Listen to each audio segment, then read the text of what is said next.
Hey everybody, we're finally sitting down with the big brown bear, Iosefa Tuiasau, uh, known as Sefa. People call him Sefa. And the first time I met Sefa was at a water polo tournament. I was being a bit of a boss out the point and need one of his teammates in the head on a foul. All of a sudden, Sefa was marking me and asked me if I was ready for this turnover of possession, and Sefa gave me a good one to the guts, and I learned to listen there that day not to be too cocky when there's big fellas like him around in the water polo pool. But Sefa, what did you get up to this weekend, brother? This last weekend, I actually can't even remember what I got up to this last weekend. It was Um, New Year's Eve, bro. New Year's Eve. So that would have been a better question. This last weekend, I had dinner with some close friends. I had a kombucha Yeah, and then went to bed early. I've never been one to um, get into the whole super festy party scene. yeah. I've done it before, and it just kind of blurred my first couple of days of the new year, and it wasn't something that I particularly liked, and it wasn't aligned with what I wanted to do with my time and my years. And so yeah, I set it off right with a little bit of yoga, um, a little bit of a swim surf, and yeah, it was great. And Yeah. set some intentions for the year. Nice. And where was the kombucha from, bro? The kombucha was from Remedy. It's Mm-hmm. an Australian brand, and I think I had the raspberry lemonade one. It was great. It was great. Nice. It was I, phenomenal. I had a few brown fizzies as well, but I think we had some of Different. the summer on before we got started. So, Yeah, there we go. and There it is. then the homemade definitely came in handy on the next day, along with a bit of walk in ocean air and a bit Yeah, of a swim. It was good. yeah. Nice. So who is Sefa today, mate? Who is he? Who am I? Such a good question. Um, Really challenging as well. I think right now I'm sitting in a space of a little bit of limbo.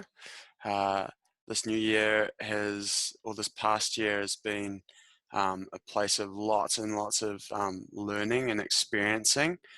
Maybe sometimes not the lessons that I wanted to learn directly, but the ones that um, I needed to learn the hard way.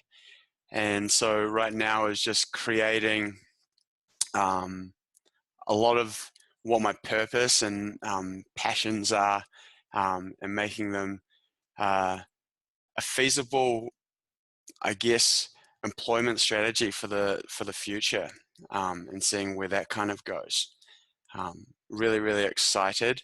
I quit my job, and I'm just waiting for a couple of other things to potentially manifest. But yeah, I wasn't happy where I was, and I have a general rule is if I complain about it more than 3 times, then I've got to either accept it, change it, or let it go. And that's definitely what I needed to do is let it go, take the lesson, and move forward. So currently, I work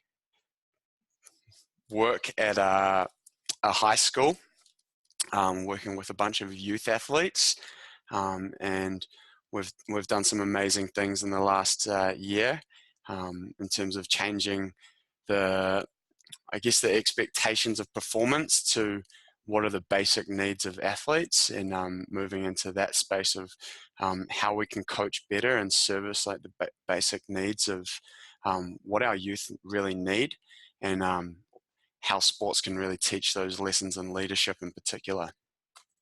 So yeah. Magnificent, man. And it's something that I'm looking to go forward with this year. I probably won't be playing rugby with Baby Jill March, but one of the things I'm going to be doing is mentoring some young flankers at the local high school here. And I think for me, one of the things I want to teach, especially in a position like loose forward, is what is your responsibility to the team, and who are you responsible to, and what are you responsible for, and with the massive hope that that follows into the rest of their life. What do you think is a key message for our young people, especially from sport and athletics? I think sports teaches us, again, lots of lessons, whether we like to learn them or not, and reflects our attitudes in daily life. I think there's 5 real key components that we need to look at when we're either coaching or thinking about sports and the pressures that we put on athletes or kids and high performance or just social and having fun is, well, maybe six. So it's like the idea of inspiration, right? So how are we inspiring kids, and how are they gaining their inspiration? Is it from winning and losing, or is it from putting in effort and seeing progressive improvement? And I would argue that winning and losing has a lot of costs, and then on the other side of that, if we look at it as seeing progressive improvement, there's so many more benefits and teaches us more lessons, and there's more avenues and an uncapped limit of growth. Yeah. So that kind of Carol Dweck look at the growth mindset, and I'd say that that's probably a large component of how I coach and how I look at athlete mentoring. The other one, the next is connection. So how are we as coaches connecting, supporting, giving a sense of belonging and trust to our athletes? And it doesn't matter whether you're the best and getting the most playing time, or if you're just a guy that plays for fun and he does it because he loves it. Like, there's a cost to only looking after the best, and there's always these big surprises of kids that kept ticking along, and never lost sight of their journey, and developed later. And a great example of that is the Warriors cult hero, Charlie Gubb. He actually used to play water polo as well. Shout outs, Charlie. You're a legend. Love you so much. And, he was never the biggest, baddest rugby player on the field, but he always just played because he loved it. Yeah. And he realized that everyone matters and everyone's journey mattered. And like, he was always that team guy in a team. And he made the teams work. And when you have that culture of everyone mattering and everyone feeling included, you garner a lot of unconditional support, encouragement, and friendships that go far beyond sport. So that's like another one. Another idea is like the idea of empowerment. So as a coach, we like to have tight control over how our athletes operate. This often is very autocratic. We put out cones, we run some drills. There's never any cones on a rugby field. I think that was Michael Checker that said that. It's like, there's never any cones on a rugby field. And it's like, why are we putting cones on the rugby field? Like, everyone understands like the boundaries, and if we articulate well enough, they'll hold themselves accountable to those boundaries. Anyway, so yeah, there's that idea of strict control, and the cost of that is kids learn in particular this idea of hierarchy, rather than everyone being a leader, right, and having their place. So empowering everyone on the team to have a little bit of control in what they can have control on. Obviously, as a coach, you have foresight of where you want to go, and making that clear to the team. And from that, like, there's time to correct mistakes as well, and there's no pressure on I dislike the word failures, but like in anything that doesn't go according to plan. And recognizing their ideas, because they're the ones that play it, so they're the ones that want to have the fun as well. The other couple of ideas are the idea of play and sampling. So rather than training for performance, so getting bigger, better, faster, stronger, it's like learning these things and coaching these things through play, right? So putting constraints on different drills that make athletes think outside of the box is often like from my experience has often always been beneficial, rather than saying we're doing this direct instruction. If they don't do something right, there's a punishment. If they do something right, there's a reward, and there's always a cost, because then people are only doing things for the reward, which is not what you want. You want people playing sport, being active because it makes them happy and they love it, you know? And then the idea of sampling is that idea of early specialization. It was like, we put so much pressure on kids to be specialty athletes at the age of I know like some 8-year-olds that are training to be Olympic swimmers, like, gosh, how boring a life is that? It's like, let kids be kids, let them try everything and find what that makes them happy. I'm sure there's some kids swimming out there or running track that don't like chasing lines, they want to go squiggly a little bit. And so helping kids find their niche rather than giving it to them just because they might show potential in it. And if they do, maybe nurturing it as well. So I think if we look at all of those things, the one common element within that is to always do something because you love it. So that would be like that was the long way of getting to that. Yeah. Was never feel an obligation to do it, because when you feel it's an obligation, you're just kind of going through the motions. That's never a happy place to be. Understand there's a grind and there's effort that needs to be put in, but do something because you love it, and everything will fall into place. It's like, don't put templates on yourself because you see other people doing X, Y, and Z. It's like, forge your own path, do things because you love them, and don't be afraid to do it. And I think, that's kind of something I would try and pass on to anyone looking to mentor or coach athletes, is really nurture that love. I think Ido Portal said, if you find a good coach, regardless of what he's teaching, stay with that coach until you've learned everything you absolutely can from him, because a good coach is more valuable than the tool that you're trying to learn, or the trick you're trying to learn, or the skill that you're trying to learn. And it will teach you more lessons. Not a direct quote, but relatively something that he said, and that stuck with me for a long time. It's like, I want to be that guy that people want to come to regardless of the sport, just to listen and understand, because just because. That's awesome. And definitely when it comes to, like I say, swimming in straight lines, I think another challenge that swimming, I think, has now fixed, doing away with junior nationals. But from a swimming sense, it was always every carnival, you got to meet this time. Every year you've got to make this meet, which leads on to making this meet, which leads on to making this meet, which leads on to making this meet.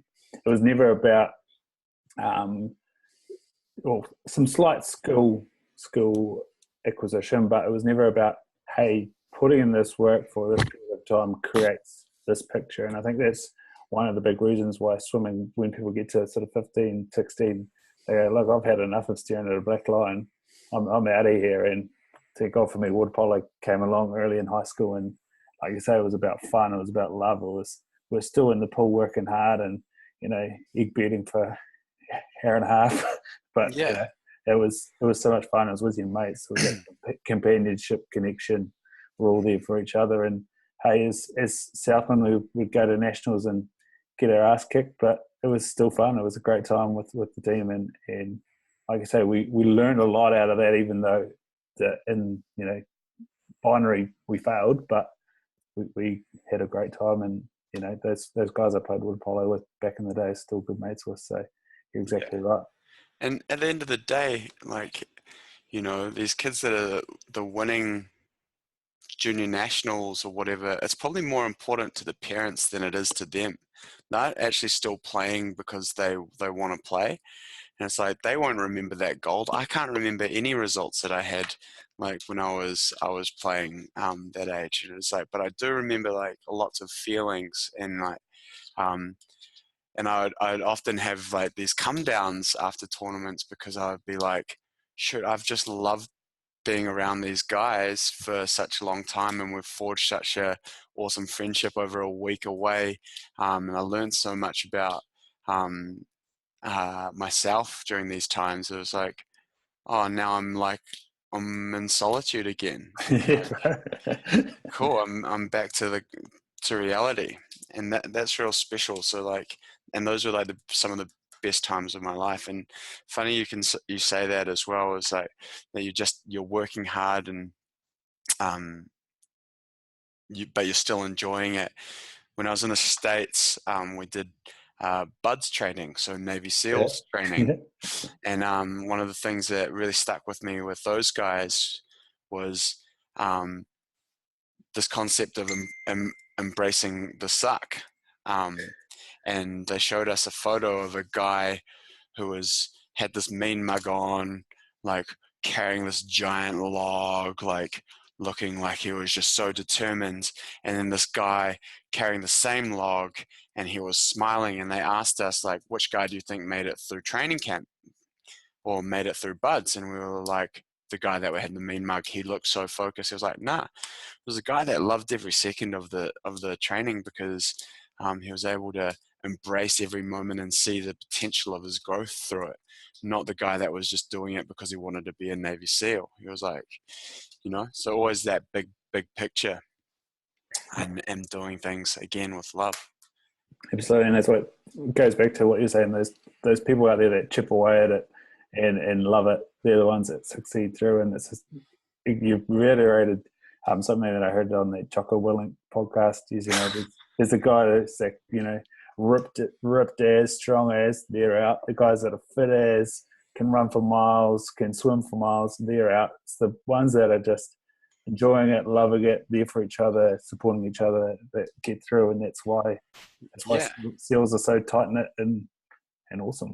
Yeah, badass. That badassery like is in their nature, but if you can't smile and breathe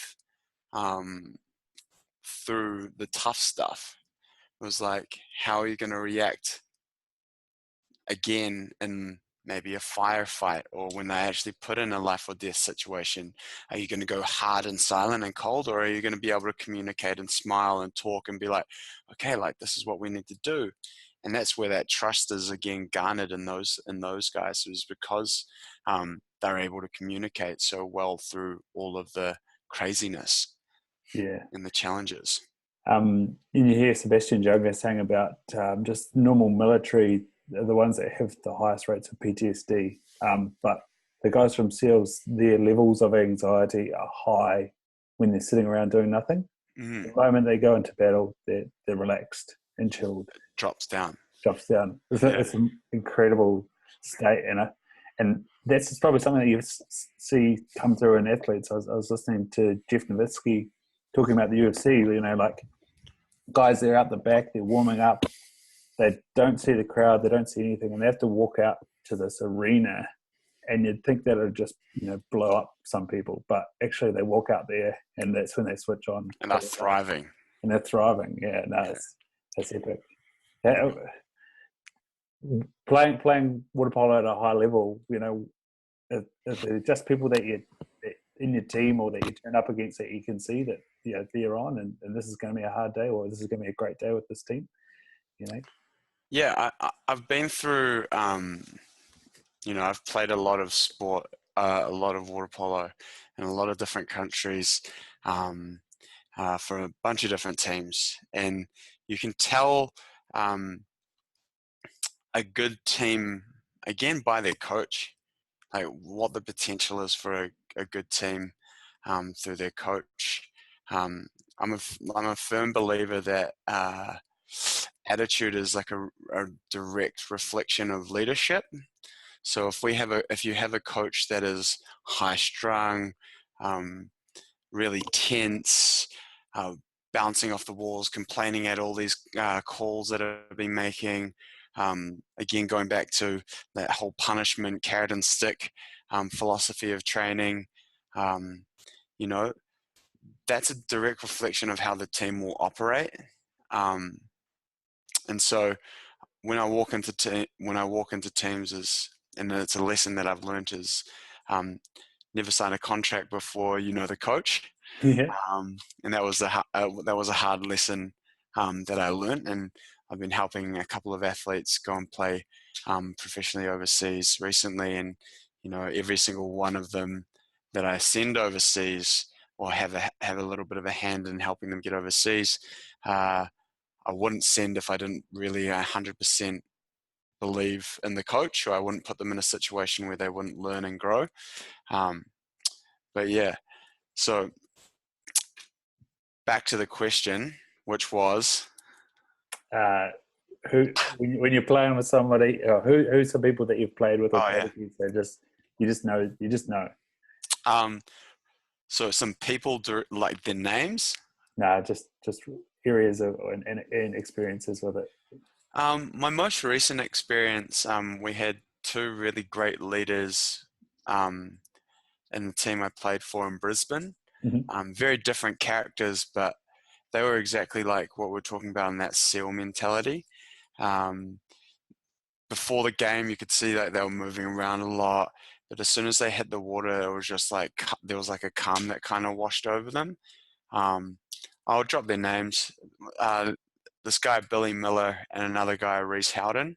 Yeah. Um, there, there was just something about them that um, they would always play hard and fast, but there was always you always felt like you had an extra second on every other team when you had them in the water because of how calm they were, and you knew that they were always thinking and doing the right thing, and they always had your back. Because I'm a centre forward, and I would always be trailing in transition defense because I just spent maybe 20 seconds wrestling and I was a bit tired, and 110 kgs is hard to lug up and down the pool multiple times. But yeah, so those two were particularly amazing guys that I played with.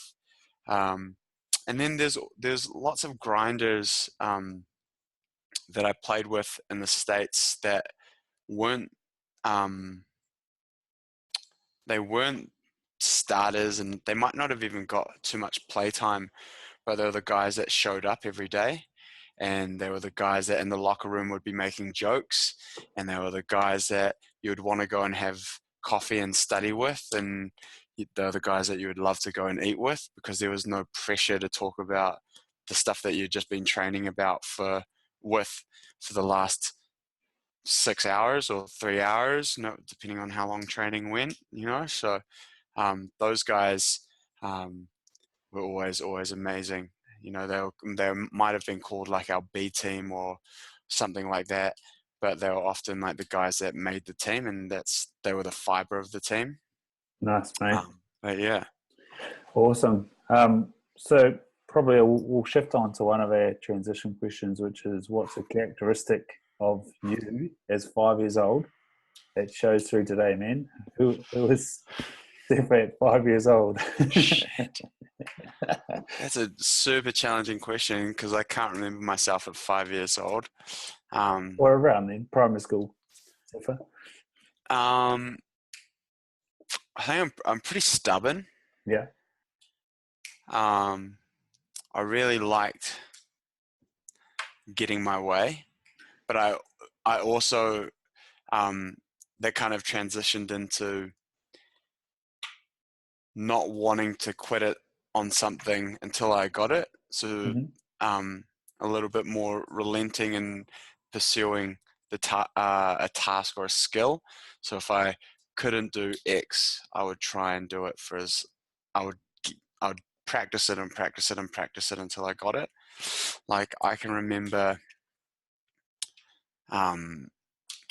like my coach telling me that my hands were too hard. I had this Russian coach, and I had no idea what he meant because his English wasn't like 100, and that wasn't 100 English either. But he was a great coach. But he gave me some drills to do to make my hands softer. It was like, you need softer hands.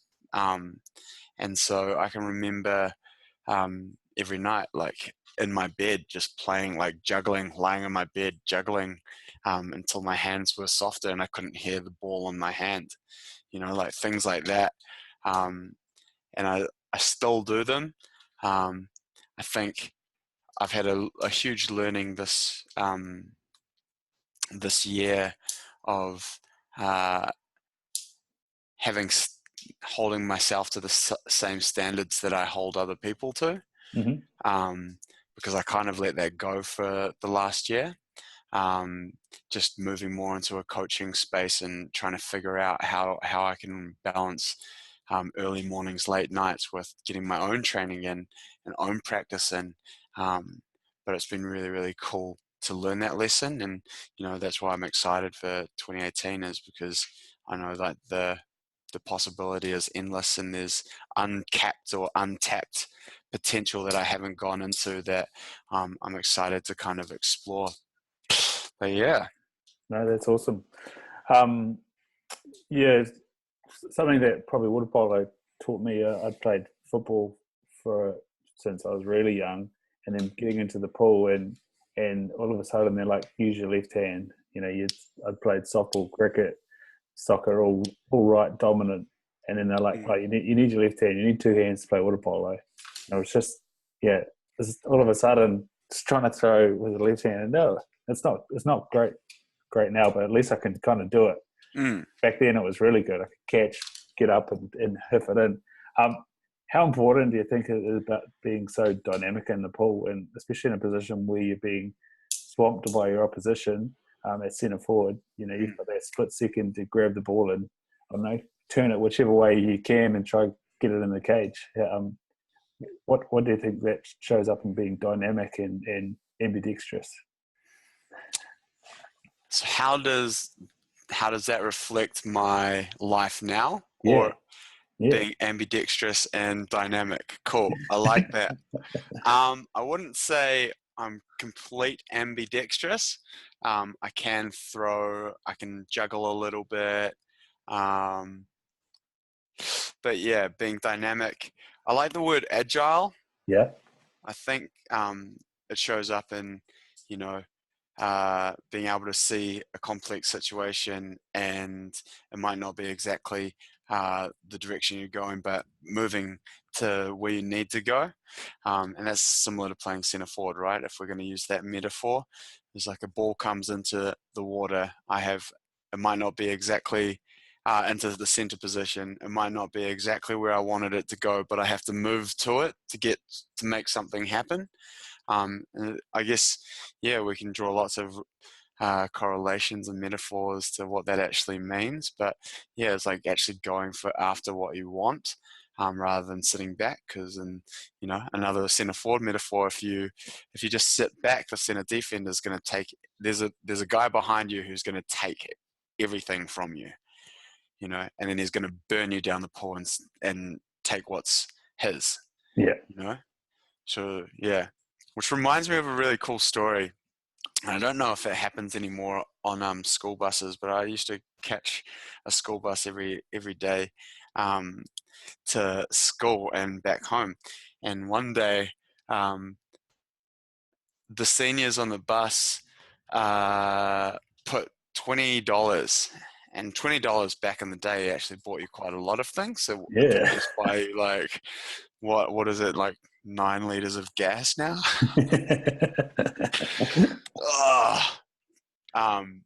But they're like, if you can make it to the back, you can have the $20.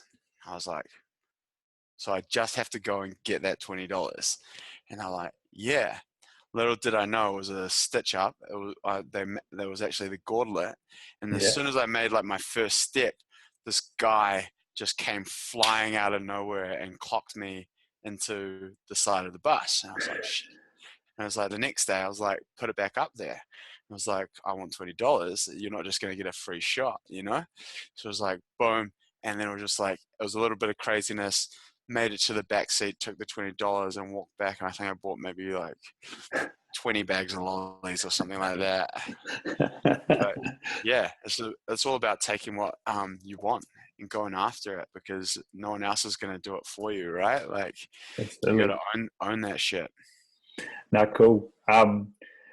Sticking with the juggling and things, you're good mates with the Real Movement guys, and you're over with Ezra Taylor. What do you think of their message about being so dynamic and having so many skills, and then sharing the message and being supportive? What's that sort of mean to you, and why does that resonate with you? Man, those guys are unreal. Like, Keegan Smith, the founder of the Real Movement Project. He's created something really, really special in Queensland, and they're changing the face of what's actually possible for an everyday human, or just the human experience. Yeah. They're disregarding lots of limiting beliefs that we all have about ourselves, and knowing that they have them themselves, and they're always honest and articulate very well that they go through the same struggles as every single one of us. They can hold handstands and they can juggle, but they put themselves out there, and it's hands down the best performance. I wouldn't say performance, human development or human potential collective hub I've ever seen. Mm. You know, and I've been part of high performance sport for over 15 years now, with New Zealand and over in the States, and playing professionally overseas. And they just do something real special. And we have something here in New Zealand called Hauora, based on Hauora, and it's called, I think it's Te Whare Tapa Whā, and it's looking at the aspects of our well-being. And they really, really preach that it's not just about what you do physically, but it's like how we're nourishing our body, how we are spiritually nurturing our body and soul, how we're connecting and being and organizing our communities and our collectives, and creating connection for one another, as well as the physical culture of it all. You know, and I think it allows a lot of people the balance that they need, and the support that they need as well. And they're just amazing. Like, I couldn't speak any higher of them. Like, those bright stars in the sky, they're them to me, you know. Like, yeah, Ezra is a huge component of why I wanted to get into strength and conditioning and coaching, was because I saw this 6'3", devilishly good-looking guy doing spinal waves and locomotion. He weighs like 110 kgs, probably down to 100 now, knowing the Brisbane summer. But you know, like, and he's just moving like so gracefully, and I was like, you know, like, there's strength, and then there's strength and softness, and he showed both, and I wanted to be a bit more like him. And yeah, like, he's great. Yeah, those guys, unreal. Yeah, they were hanging out at Brisbane Street the other day doing handstands, moving their legs around, and and then there's also Ezra's got that picture of him pistol squatting on the beach, and you're just like, oh man, keep going. there's so much more that's what I get out of them. There's so much more life can bring in. Like, Yeah, our podcast with Keegan's been our most successful, and just because he's so great. You know, he put it out there to his community, said, hey, I did this podcast with Ryan, have a listen, and people tuned in, and like, all those guys are just like you say, it's about community, it's about strength, and it's about being soft, being strong, being in touch. Taking accountability, like you say, acknowledging where you're limiting yourself. I just think it's really, really, really awesome stuff. Mm, mm. And they're lucky. They're very lucky that they're all on the same page. Yeah. Of what they want and who they're trying to help develop and the community that they're trying to create. I think one thing that is happening in New Zealand is everyone's trying to fight over the same clientele, the same fish, and they don't think there's enough. New Zealand's got a population of 4.6 million. Like, there's a lot of health issues going on within our community. There's 4.6 million people that you can tap into, and you can create a lot of change with. And it's about going after what you want rather than trying to fight for the crumbs. Yeah. Like, if you're hungry, you're not going to put crumbs on your dinner plate, right? No. You're going to put like a chicken breast and some avocado and something else. I don't know. That's what I'm eating tonight. Yeah, we've got a roast in the oven and it's smelling good. Dinner at your house then, is it? I'll drive down. Take me an hour. Yeah, or two with all this weather, mate. Yeah. Moving on, what is Tenerife like, bro? Oh, shoot. You asked me a crazy question. I can see you've been on my Facebook profile. I was just like, Tenerife? I had to like put it on a map to just really picture what this place is about. I've heard about it. What's it like, bro? So they call it the Hawaii of the Atlantic. Yeah. I think, if I'm not mistaken. It was crazy. It was one of the most fun experiences of my playing, my professional playing time. And for those that don't know where Tenerife is, it's the Canary Islands. It's a colony of Spain, and we played in the Spanish league. And yeah, that team was made up of Cubans, Hungarians, Venezuelans, some Spanish, some people from the Canary Islands, an American, myself, and it was just such a diverse culture of people coming together to just all speak the language of water polo. And often in team talks, because my Spanish at the time when I first started was muy mal, muy mal, and so very bad. And I would just nod, and then I'd look at the whiteboard and see what was being drawn, and I was like, and nod. And then like I'd get like entiende, so like, do you understand? Like from the coach, I was like, see, yes. It was like, but really it was always no. It was like, then I have to ask somebody like, can you tell me what he was actually saying? It was like, you're this player, we're moving here. It's important that you go here. Are you okay with that? I was like, yeah, easy, water polo, normal. It's like, what's that? But yeah, the professional lifestyle of sport. At that age, I had just come out of university in the States. I'd come back and I'd worked a little bit here, and I trained for a World Champs campaign with the New Zealand men's team, and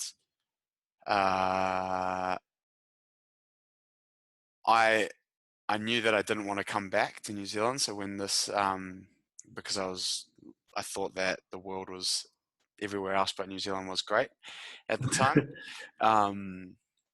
And so when I left on that World Champs campaign, I didn't have any intention to come back. And I was lucky enough that the guy that was helping me put together some footage for international clubs found me this contract, and it sounded great. It was like, yeah, there's great surf. All the island thinks about is water polo and football and basketball. So those are the three main sports. So you're gonna have packed stands. It was amazing. And yeah, I was really, really looked after Outdoor there. pools? Outdoor pool, indoor pool, beach water polo, like you name it, like they had it. Um, yeah, we lived in a. Uh, some people said it was the wrong side of town. We thought it was great. Like we lived in like the university area of the town, so like we knew the nights that the university students were going out, and so like we liked to dance. We learned to dance. We're very, very robotic, but they found it really funny. So it was great. Nice, bro. So, what was the transition from a place like that?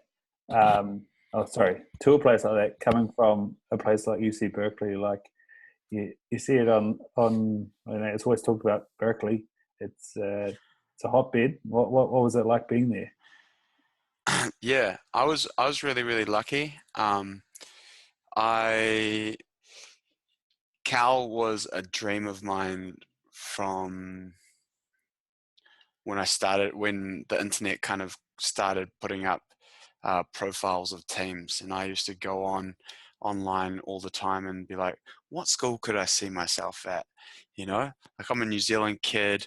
My parents, knowing international fees, something like $50,000 a year for an international student, Mm. definitely couldn't have paid that. So I needed to work hard to get a scholarship to the school.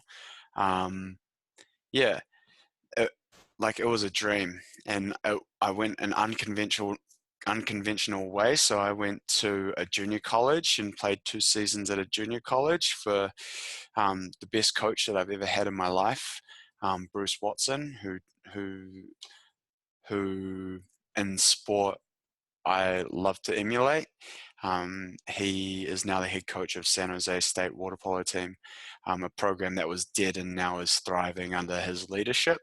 But he never really taught too much water polo. Like he ran trainings, but it was more about how you were outside of the water. He really cared about who you were as a person and as a human, and less about where your water polo was going, knowing that your water polo would handle itself if everything outside um, was on point. Mm. Um, but yeah, so I went and played 2 seasons there, a couple of accolades in the state championship later. I got off pretty much a full ride to Cal, which allowed me to study a glorified political science degree with a focus in development. Um, and yeah, it was amazing. Cal was very intimidating to start with, knowing that you're around the most elite of the elite at everything.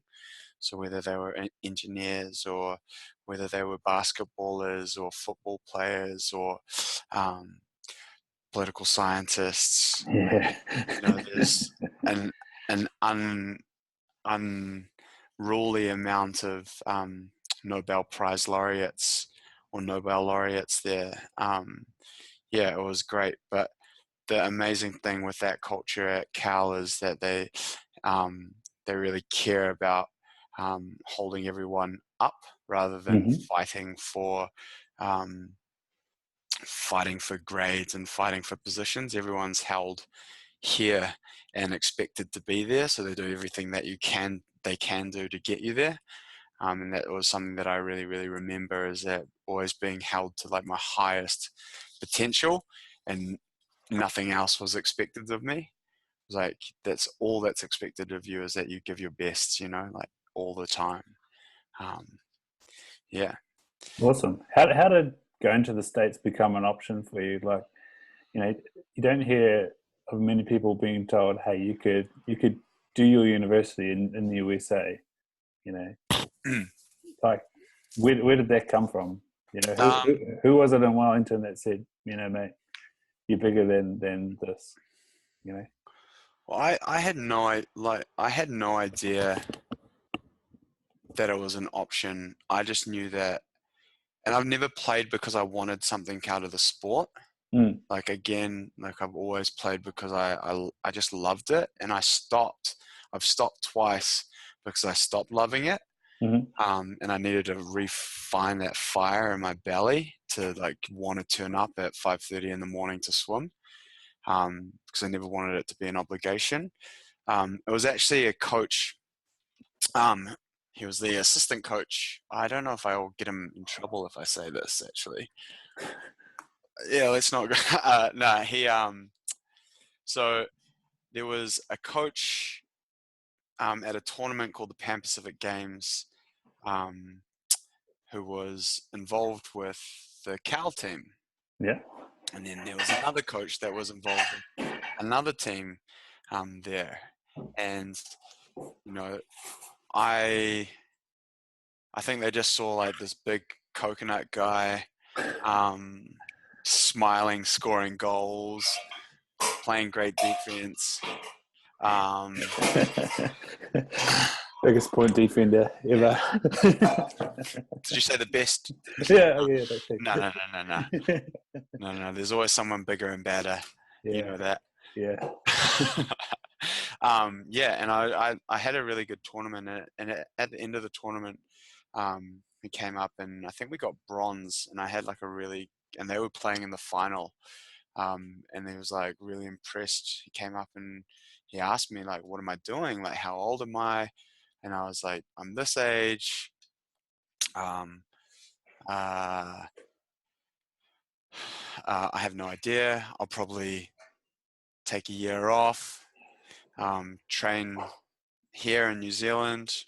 I had no ambition of actually going to university straight out of high school. I actually wanted to go and travel and surf heaps around the world. But then when that opportunity kind of came up, it was something that I couldn't kind of pass up. And it was, I went over and trained with the club team at Cal over winter. So over this time, so I actually went over. I disregarded summer and went over in the winter and trained with them in a couple of high schools over there that said that I could do another year and play for them as well. And they liked what they saw. I said my parents can't afford $50K a year. They like showed me some numbers. It was like, what are my options? And they said, well, we free up some doll hairs in a couple of years if you're willing to wait, like, and you've progressed and developed. Like, here's a couple of options. So I went to. They highly recommended this coach, Bruce Watson at West Valley Junior College, and I ended up there because I went and had a conversation with him, and he was just like, so what are you passionate about? Didn't ask me about water polo. And I remember it distinctly, like there was a training session, and then he came and met me, and he was like, one of the first questions he asked me was like, what are you passionate about? I was like, far out, like, never met you. I really like your mustache. Like, I'm actually fixated on your mustache, and you're asking me this, like, what seemed like a real existential question at the time, because I think I just said I'm passionate about playing water polo, surfing, and trying to be a good person. And he was like, awesome. It was like, well, West Valley would love to have you. And junior colleges are generally cheaper options for tuition. And so I worked really hard, and my parents supported me where they could. And I paid my way through that. And, never asked for any shortcuts, but or anything to be easy. I just wanted the opportunity. And yeah, I think that was probably another one of the best teams that I'd been on, was because of his leadership as well as a coach. So yeah, that's my story, how I got to Cal. I played 2 seasons at the junior college, and a year and a half later, the head coach came and had a sandwich with me at a place called Mr. Pickles and was like, so do you want to come? And at that time, I was being recruited by 100 more schools. And that was great. It was a real cool feeling to know that like everything that you had put into it was being recognized, and your worth was being acknowledged as an athlete, but also as a student.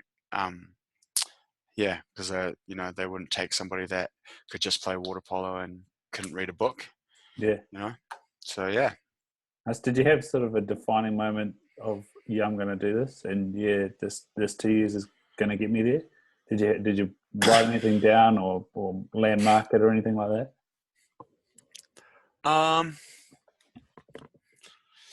Shoot, I don't distinctly remember actually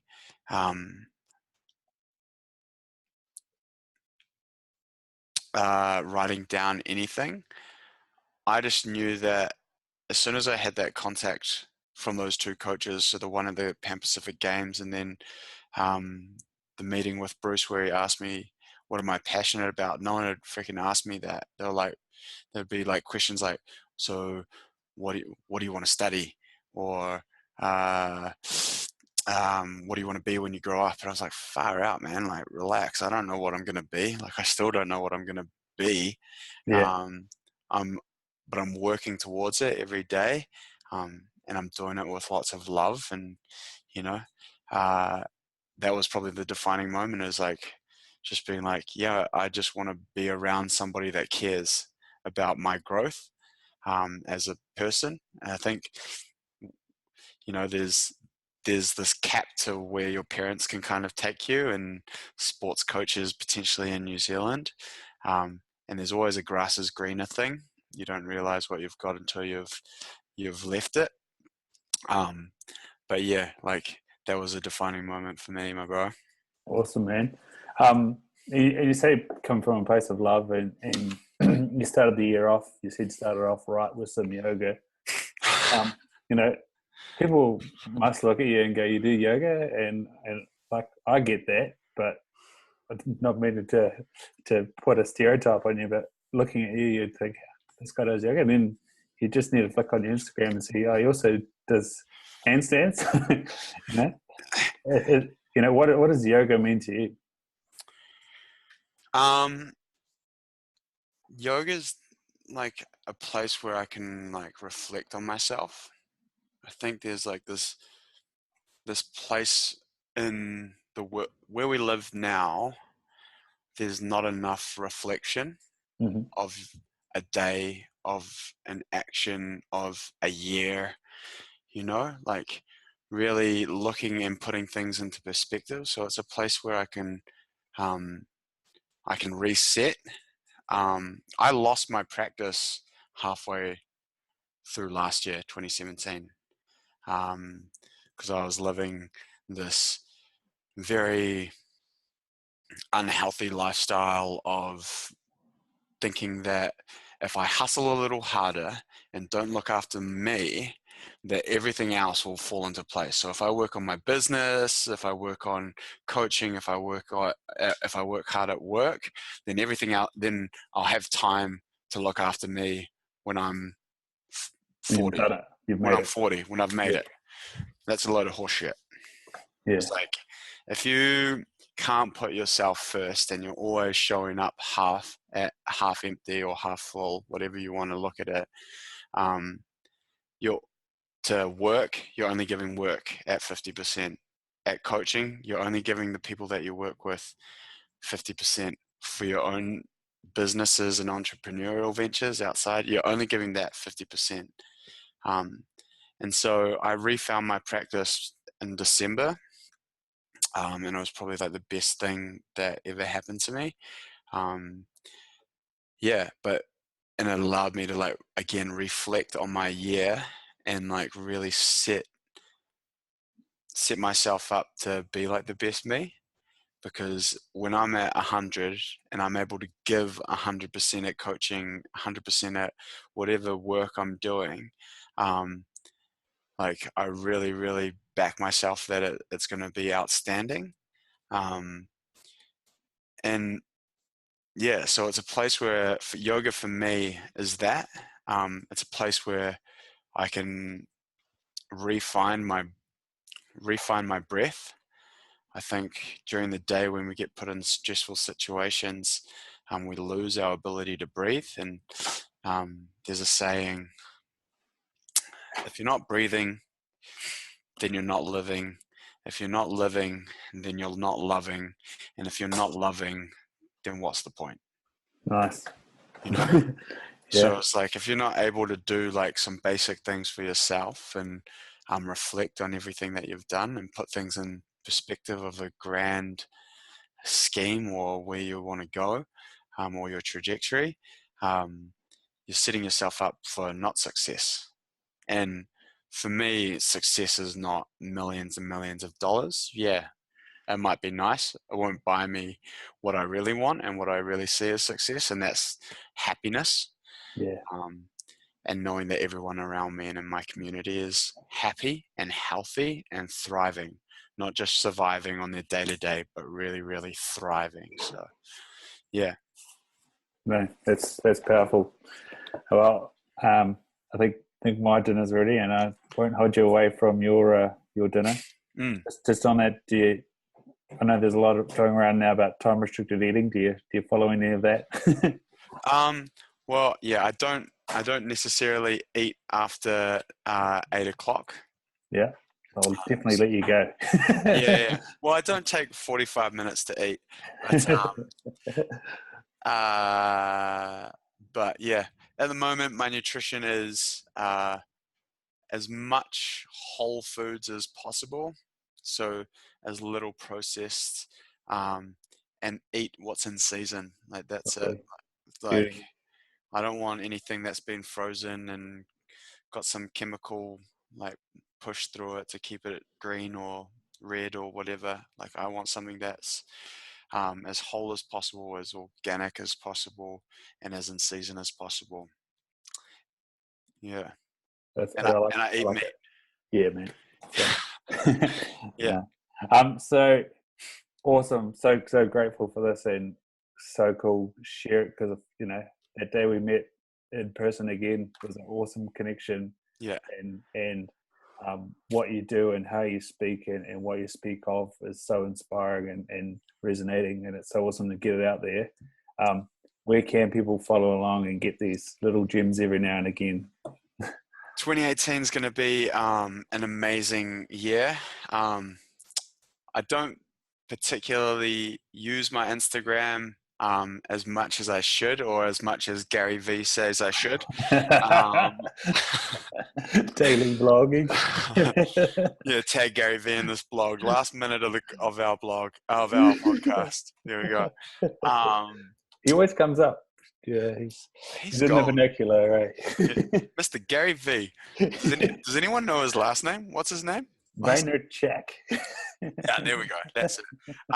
Yeah, but you can follow me at Brown Bear Don't Care on Instagram, and on Twitter, Coach Sef. I'm a For work, I have to use my Twitter a little bit more. Oh, the storm's going crazy outside. Yeah, and you can hit me up on if you're wanting to just chat, have a low key conversation, informal as all hell like this. You can reach out at bearstrengthandmovement@gmail.com. If you've got any questions about aquatic development or youth development, that's where my head's at and where my specialty lies in and my passion lies in. I'm there. I'll field any questions that you guys throw at me. Yeah, Beautiful. Love it, man. Love you. cool. Thanks very much, bro. Hey, the last thing you said that you wanted me to throw out a challenge to the community. Oh, yes. Yes. Hey, I'll call you on that one. Thank you. So my challenge for everyone in the community, it's January 5th. I want you to look at your resolutions and throw them away. I want you to set some really grand intentions for yourself, and expectations for yourself, and do everything with love. Okay? That's Cool. awesome. I love it. We'll see you later, Ryan. Cheers, Awesome bro. chat. Absolutely. Thanks so much.